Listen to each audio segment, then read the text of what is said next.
There's so many questions where to start. Just a couple of observations. You said about the advertising that was directed to the three different areas. If memory serves me right, just before the crash, the Royal Bank of Scotland advertising slogan was "making it happen." Well, certainly made it happen. Yes. Just to touch on, you were saying about Gordon Brown, and he should have done this, and he should have done that, and he should have done the other. I can see the line of argument there, but as you said in your talk, this was a bank that was in denial. It said it didn't need a bailout, and then suddenly it came to the government, and they were literally within hours of dropping through the trapdoor, and the deal had to be done overnight. Well, there's no dress rehearsal for that. And as you also said, there is information that is still coming out of the woodwork 6 years after.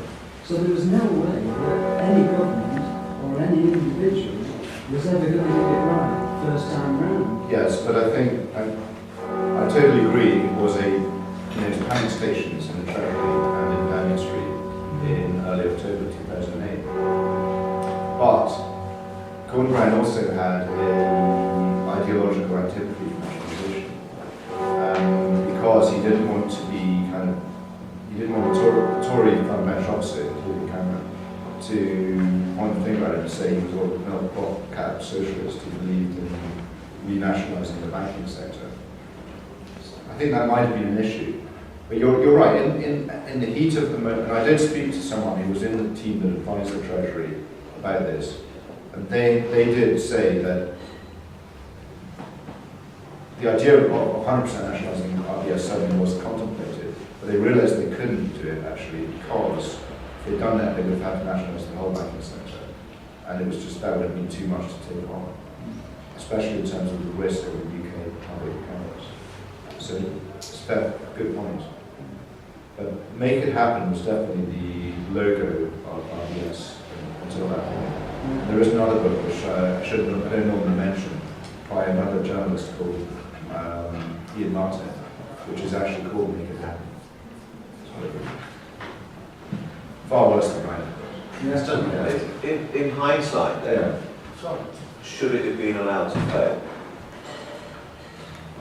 It's very difficult to know, but I actually, there's a couple of commentators whose work I normally admire and respect, including Professor Joseph Stiglitz, who wrote he said at the World Economic Forum in January 2009 that the UK government should have allowed it to fail. But the way he describes it is actually quite an interesting way, because you don't just let the whole thing go kaput like Lehman Brothers, like the US government did with. No, you have to support the consumer. Yes, so you can ring fence the UK commercial and retail banking part, payment systems part, and a lot of the overseas problems you can put into administration. So that was a potential option, but I don't think it even crossed Gordon Brown's mind at the time. But surely that would have been the best solution, because all we've seen now, we've pumped in 46 billion. The 46 billion has gone in various ways. Whereas having put 46 billion into a startup bank and let that unwind. We wouldn't have even needed to put in that much. Oh no. Yeah. Whatever the figure was. Yeah. All we've seen in the Lehman case is that credits of about 100p in the pound. Right? So everybody's been paid out, provided you have a structured wind down of it. It can be done effectively. We've had the mechanism in place there, but for some reason, the government and everybody didn't have the bottle to follow what was the old Swedish example. I know, and that was insane. I mean, can I just read a bit about Stiglitz? Because at the end of January, he said Brown's government should have allowed RBS to fail. Speaking at the World Economic Forum in Davos, Stiglitz said, the UK has been hit because the bank took on enormously large liabilities in foreign currencies. Should British taxpayers have to lower their standards of living for 20 years in order to pay off mistakes the benefit of a small elite? There is an argument for letting the banks go bust. It may cause turmoil, but it will be a cheaper way to deal with this in the end. The British Parliament never offered a blanket guarantee for all liabilities and privileged positions of these banks. Stiglitz said the government should have underwritten all deposits to protect the UK's domestic financial system and use the skeletons of the old banks to build a healthier structure. The new banks will be more credible once they no longer have these liabilities on their back, he said. Which is exactly what they did in Sweden. Yes. Well, and what Iceland, you'll correct the spelling mistake in the reasonably. Yes, the Davos, I don't know how that happened. It's, well, that's what they did in Ireland, that's what they did in Iceland. They took the knock, but here we seem to, all we're left with is a festering sore that now has all these claims. Well, Brown wrote a book about the crisis, whose name I can't even remember. And the only valuable thing in it was that he says he was challenged about RBS and why, specifically something to do with RBS. And he says these words, we were misled. It was about the only sensible 4 words in the entire 80,000 words book. But I think that is interesting. He's admitting that Goodwin, or whoever it was, misled him about RBS. So that in itself is, I think another factor to all this is that Brown was determined to show the world a really amazing new solution for banking crises. That's partly in here to some extent. He goes through various options, and he goes to the US to evangelize what he was planning, which was to address capital, liquidity, and loan guarantees as part of a comprehensive banking rescue package. And it was advised on this by Shruti, who was next UBS investment banker. So I think he wanted something which would sort them out once and for all. But clearly it didn't. That he wanted to almost prove that he knew best by creating some what he called a comprehensive banking rescue package. I'd just like to ask a quick question. Yeah. That Stiglitz quote, Yeah. as I remember when you linked to that on your website, Yeah. he says, obviously UK taxpayers are going to suffer 20 years of lower living standards and of course austerity. Where I live in Trafford, we're in the 4th year of course, and all of the children's and youth centres are being closed. All of them. And 200 jobs are going. So, of course, while it's despicable what has been done to particular businesses and the greed and all the rest of it, there's also these real-world consequences for British people, well, everywhere. So what I'd like to know is how the hell have we got from this bank exploding to what's being done in where I live and everywhere else being acceptable? How have they managed to turn a private banking crisis into a crisis of public spending or a sovereign debt crisis? How did they actually manage to turn that around? You're talking about Osborne and... Well, it's been done across Europe as well, hasn't it? Surely that was by getting the government involved anyway.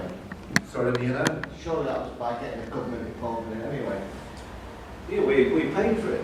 We're all paying for it. It wasn't just the one consequence bank. that you're facing now is the 46 billion that we've had to pay But for. there seems to be a disconnect among many. We know this in this room because we're interested in the subject, but wider in society there seems to be this disconnect. Oh, well, Well, I think that's because they've lied repeatedly over the cause of the deficit and the national debt.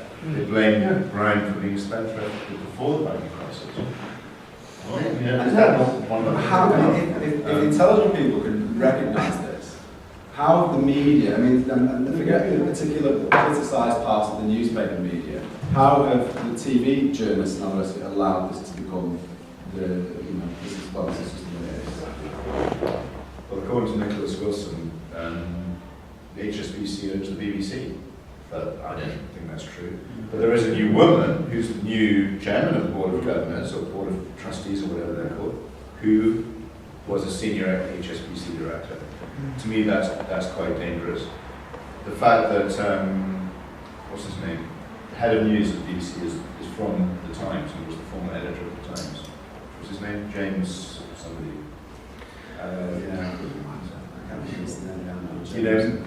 That may create a sort of more neoliberal agenda. I don't know, within the BBC. Certainly, the BBC actually, since the crisis, has done 1 or 2 good programs, which have exposed particular areas, like, for example, that Tomlinson I was talking about. But overall, their coverage has been very inadequate. Well, David. so- I just wanted to add something to that, it's a slightly perplexing thing to say, well, you know, to point at certain people and say, well, they were from banking, because if you look at the Eurostat figures, which are the official European figures, which have been available every year, it shows very clearly that for Europe, for Great Britain, our public debt to GDP ratio was 42% in 2007, I think, and it had been going up by a couple of percent, 2 or 3% every year, and was therefore quite low. Yeah. And from 2008 onwards, it jumps by 8 to 10% every single year. Now, those are the official figures, and they were available to everyone. Yeah. And unless the BBC just doesn't ever bother with research, they were available to every single journalist because they're there online. Yes. So the figures were there to show that this was not true. Yes. So what are they now? 80%. yeah, it doubled in those years. Yeah. And now, did we double payouts on all welfare in those 10 years? Did nurses take long holidays in Tobago on the National Health Service since then? No. So they lied. I mean, I don't see what other conclusion you can come to. There are the figures compiled by Eurostat, available online. I have them on my computer. That's the truth. And Dave, by the way, Sorry, you used I mean- to work for the BBC. Yes. Yeah. Someone? Yeah, I mean, it's a perpetuation of, I mean, Osborne and Cameron were prepared to stand there and say that the UK had the biggest debt in the world. And in numbers, our debt was bigger than Greece. But that is the equivalent of saying that Manchester United owe 550 million and Bolton Wanderers owe 150 million. Who's got the biggest problem? And that was the position with the UK. In numbers. It was a straight. Well, as a percentage of GDP, ours was nowhere, and in fact it was nowhere near what it was after the war. And Osborne had to go before the Treasury Committee and admit that he had, didn't know that we had the lowest debt in the G7. And yet, I don't. You have to write out lines after that. Yeah, I don't ever remember that being sort of made use of by the opposition. Well, there was a classic thing quite recently when was it Chris Leslie, one of the opposition front benchers, wrote to the UK Statistical Authority, and because I'm trying to remember, Cameron had actually claimed that the UK was paying down its debt. And it wasn't, and actually there's a very useful letter which you could see it online from what's it called? What's the statistical agency called? UK Statistics. I can't remember what it's called. Well, the ONS Yeah, criticised them for confusing Yeah, ONS is debt part of and it. deficit. Yes, exactly. And Cameron and Osborne had both Yes. misused But the in this particular letter, the guy actually didn't state it. He inferred that Cameron had been lying.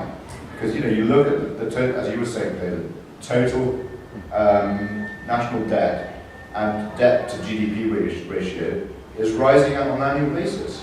So why is he claiming we're paying down our debt? He's misleading. But the extraordinary thing is, Miliband or even Alex Salmond or somebody isn't standing up and accusing him of lying. No one seems to do it. They don't sort of stand it.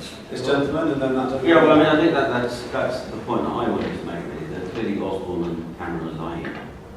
The Labour Party shamefully gone along with the same argument. And they even apologised, effectively, they've almost accepted responsibility for busting the economy. It's quite an extraordinary situation. And I presume it's because actually what is required are very radical measures.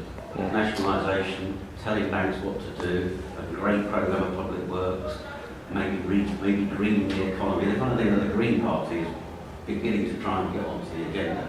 And because they shy away from that, they actually end up sharing the same space. And I suppose the BBC and so would say that they actually reflect the political consensus, which is an opposition, the government and the opposition are more or less saying the same thing.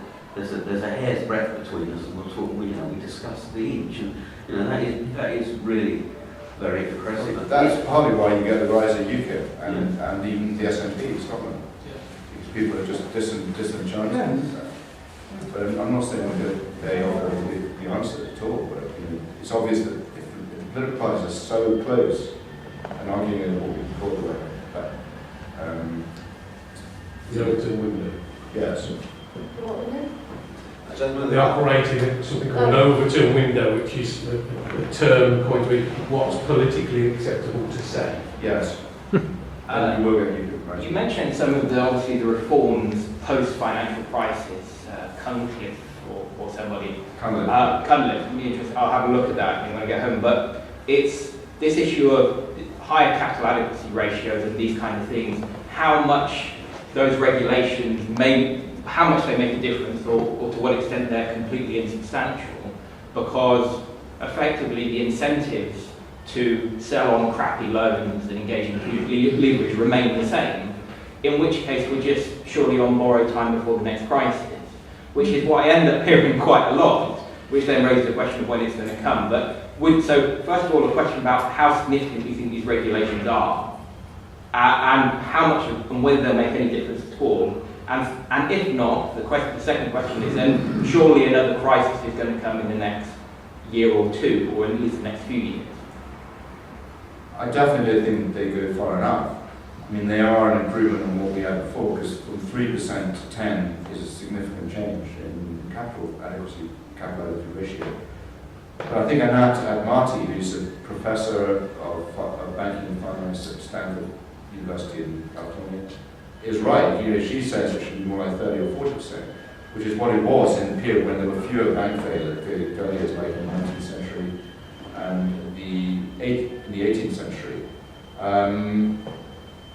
So yeah, overall, I think there is a genuine attempt by people like Carney and by the Financial Stability Board, which is an international body, to make it much tougher, to introduce tougher rules and regulations for banks. But it doesn't go far enough. And it's almost you can't put the genie back in the bottle, as far as, say, the global derivatives market is concerned. If you look at the value of derivatives which Deutsche Bank has on its books, it's just a new indicator as well. Just mind-blowing. 70 trillion, I think it is. 70 trillion Yeah. dollars worth of...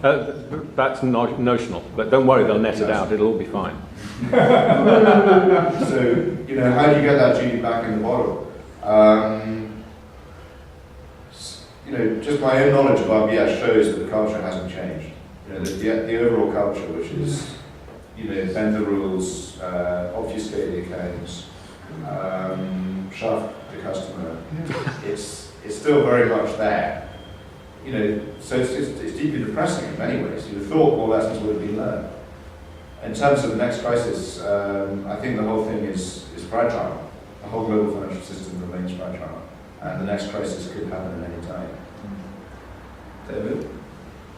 Could I ask you about you talked about the reluctance to take anyone to court.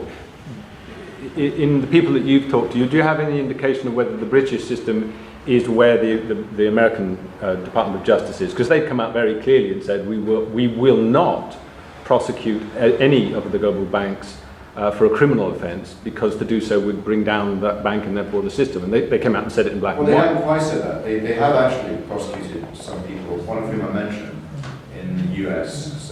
But there's a huge disparity between what they did in the savings and loan crisis of the early 90s, when I think over 100 bankers were jailed in the US.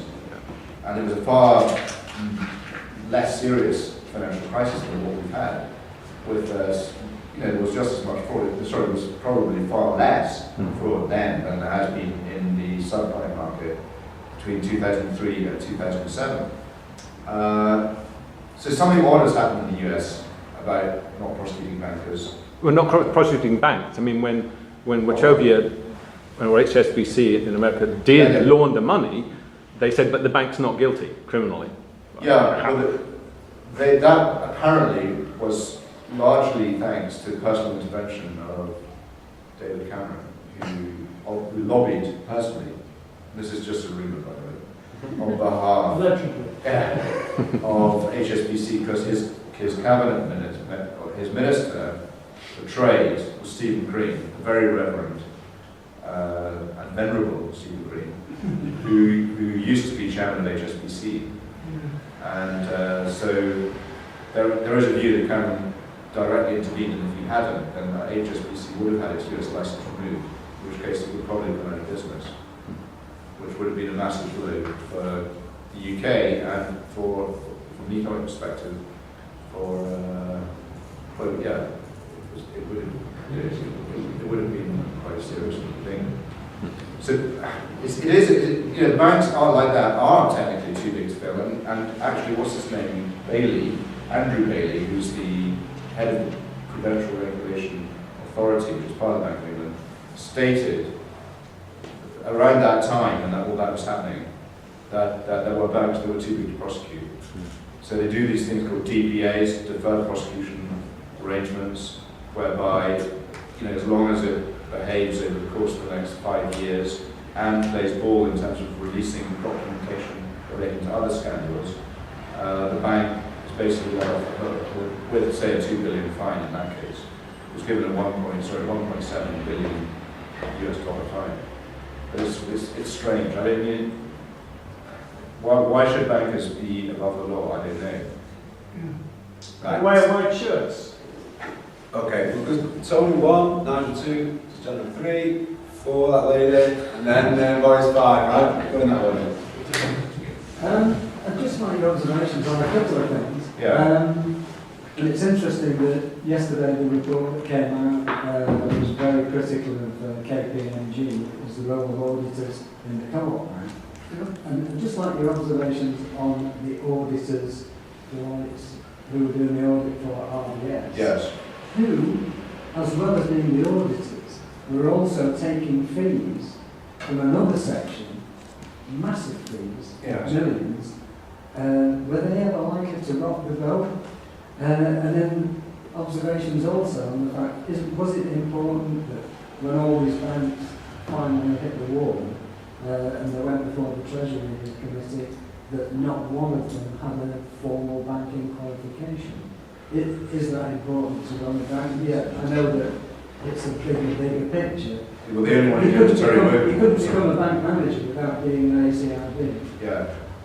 Well, on the auditors, the auditors for Royal Bank were Pricewaterhouse until March 2000. The day Fred Goodwin got in the hot seat, became chief executive. About 10 days later, he had a big bust up with Pricewaterhouse. I think it was Cooper. Was it Cooper's by then?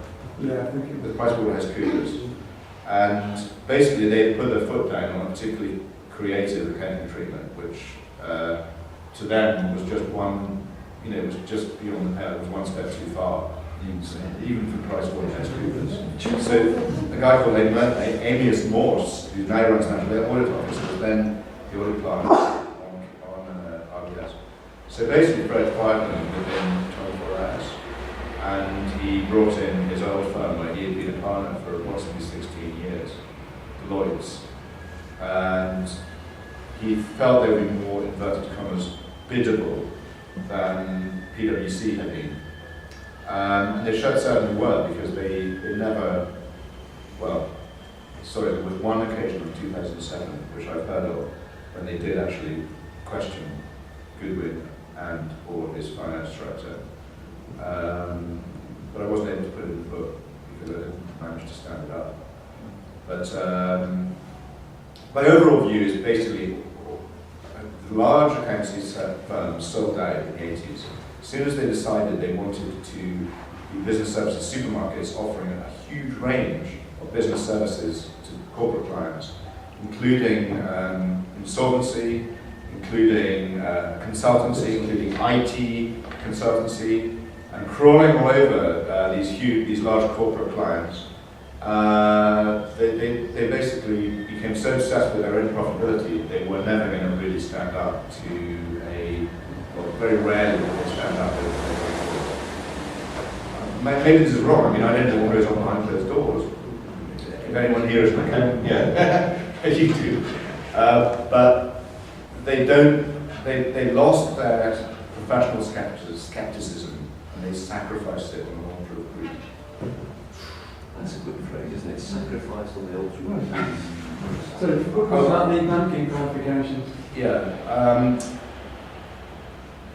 They used to be de rigueur. In fact, I say it in here. At the beginning, up until about the 60s, or even up to the 80s, actually, anyone who came into bank basically didn't go to university. They left school at 15 in Scotland, and they went straight to join the bank in a branch in Auchtermuchty or Swindon or somewhere, and then they learned the ropes of how to do banking, doing the very basic stuff of ledger or teller, and counting the money and sorting the notes, and really learning from the bottom up how to be a banker. And then they did with the Chartered Institute of Bank of Scotland, which is based in Drumshoe Gardens in Edinburgh. They would do a course and get a qualification, and that was, I think they did it on the job. They went there one morning a week or something. I can't remember the details, but every single person who wanted to climb the banking ladder had to do that.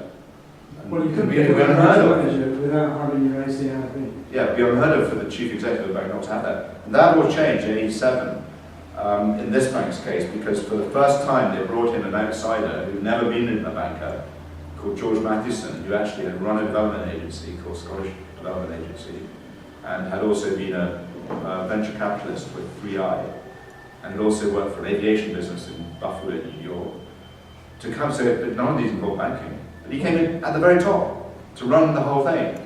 And the people in RBS at the time couldn't understand what the hell was going on. They thought, who is this guy? He doesn't have a clue. So that was when it started to change. They believed that banks were dowdy institutions that were unadventurous. And shareholders probably believed this because they must have been sanctioning it. The banks had become dusty and too archaic and too hierarchical and too obsessed with qualifications. So that was all thrown out the window gradually from 87 onwards. I mean, it's interesting that Goodwin got his break into banking from accountancy into the Clydesdale bank, and that was on the death of a guy called Charles Lloyd, Yes. who was literally 100 yards from here prior to going to Clydesdale. He was the regional manager Northwest for the original Trustee Savings Bank Northwest. Do you know him? And you and I worked with him. Did you? Yeah, but now he was a qualified banker. Yeah. He died in Maribel, a skiing accident. He died on a family skiing holiday after 1 year at Clydesdale, and from that, Goodwin got the break into Yeah, well, Clydesdale. Goodwin, as I say, I don't know if you've read it yet, but I say in the book that Goodwin had impressed a man called Don Argus, who was the chief executive of National Australia Bank based in Melbourne, Australia, during 2 sets of due diligence. Because they bought Clydesdale Bank in 87 and they bought Yorkshire Bank in 1990. And on both occasions, Goodwin, as a member of the team of Touche Ross, which was the predecessor of Lloyds, had done the due diligence, and he'd literally gone through with a fine-tooth comb every single loan of the bank, of Clydesdale, which are also in 2 banks in Ireland, called Northern and called the 2 banks in Ireland, also, which came as part of it. And so he did such a thorough, this is quite interesting compared to what happened later, such a thorough job on the due diligence that Argus thought, aha, this guy's got potential. And he was him who hired him to become chief executive after Charles Love died. But overall, I think banking had moved on, and maybe the qualifications didn't move on sufficiently, but there was just this sudden trend of thinking banks were stuck in a rut and not doing much of interest and not generating sufficient returns on equity for shareholders. So they suddenly thought, well, we'll bring in outsiders to shake them up a bit and change the way they operate and make them more sales focused. And it proved to be a runaway success. Yeah. In terms of clearing up the mess, tidying up the sector, what do you think of the idea of setting up a state bank, which I believe is Green Party policy? And could that be... Green Party? It is, yeah. Yeah, and could that be the Royal Bank of Scotland? Is it too late to nationalise it? Is it just not worth...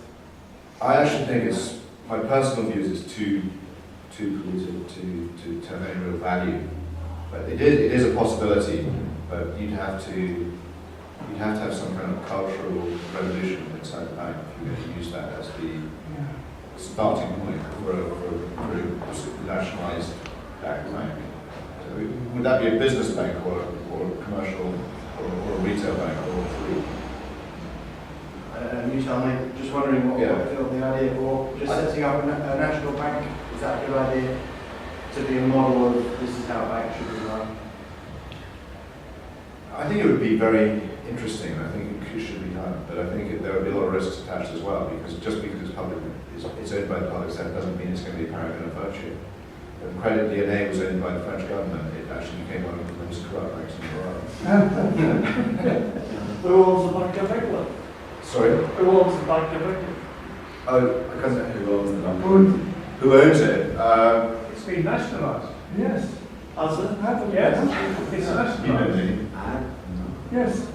I mean, It was nationalised several years ago, but nobody noticed any difference. okay. When I get home, my wife is going to say, how do you spend your evening? And I just say, well, it's just more of the same. These banks are totally corrupt. The government's corrupt and collusion with them, the accountancy firms are collusion.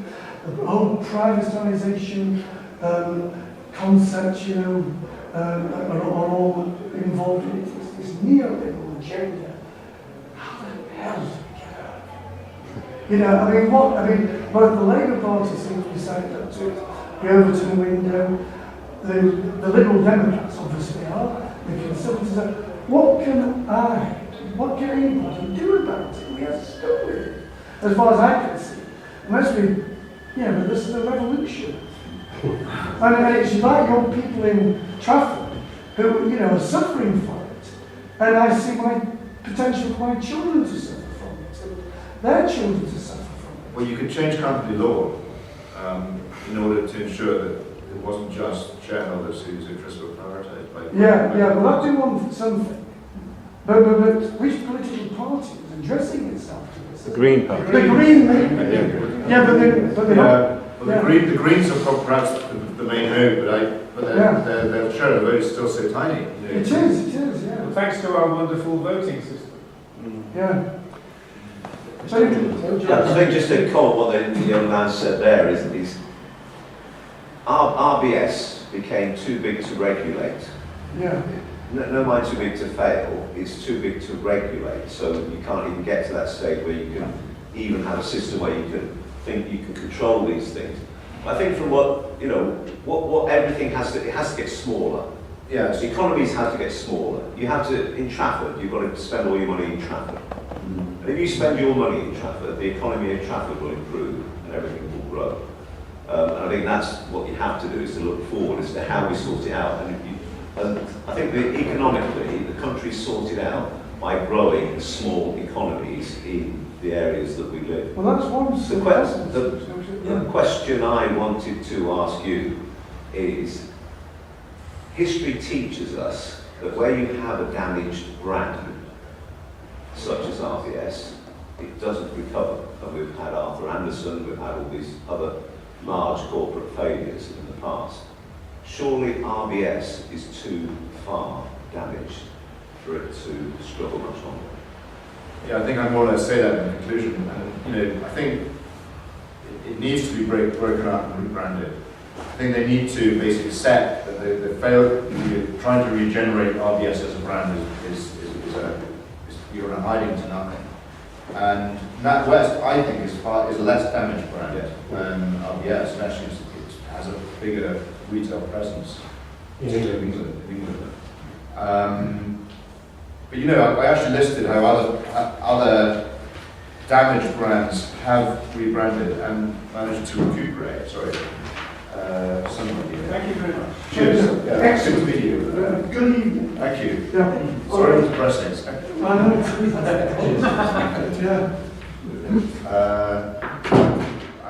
Altria was one. Here we go, yeah. AIG became Charters. Anglo-Irish Bank became the Irish Bank Resolution Corporation. Fortis became Ageas. Lands Banky became MBI. Kaufland became Arian Bank. And Glitnir became Islands Banky. So these all work out banks. These are failed banks. Yes. LBI is a failed bank. Yes. But RBS is two, really. It's just that it hasn't been properly acknowledged. Well, that's right. So surely somehow government's got to get to that stage where they say, enough's enough, Yes. we've got to now collapse it. Well, it's interesting that they've just got this very, very expensive new campaign through Emerson Saatchi, which is one I described today. Goodbye unfair banking, how the Royal Bank of Scotland. What they have done in Scotland, which is quite interesting, is they've gone for what's called the Heather, Tartan and Tweed makeover of all the branches. So every single branch of Scotland has had this makeover whereby the interior is full of heather colours, tartan, tweed cloth, tweed carpets, and the name is no longer RBS. That doesn't feature anywhere. It's Royal Bank of Scotland. But to me, the trouble with that is not a big enough shift. You know, it's they're interchangeable, RBS and Royal Bank of Scotland. Yeah. But that's perhaps a sign they don't recognise the problem, at the very least. Okay, we've got this lady, then Morris, and that gentleman at the back, and then that gentleman at the back. Yeah, just a couple of very quick comments about what Ron was saying. I think any notion of even dreaming that they can be rehabilitated is as crazy as kind of going to the mafia and saying, yeah, come on, you can be a good guy. I mean, maybe they can, but I wouldn't personally do it. In round about 1994,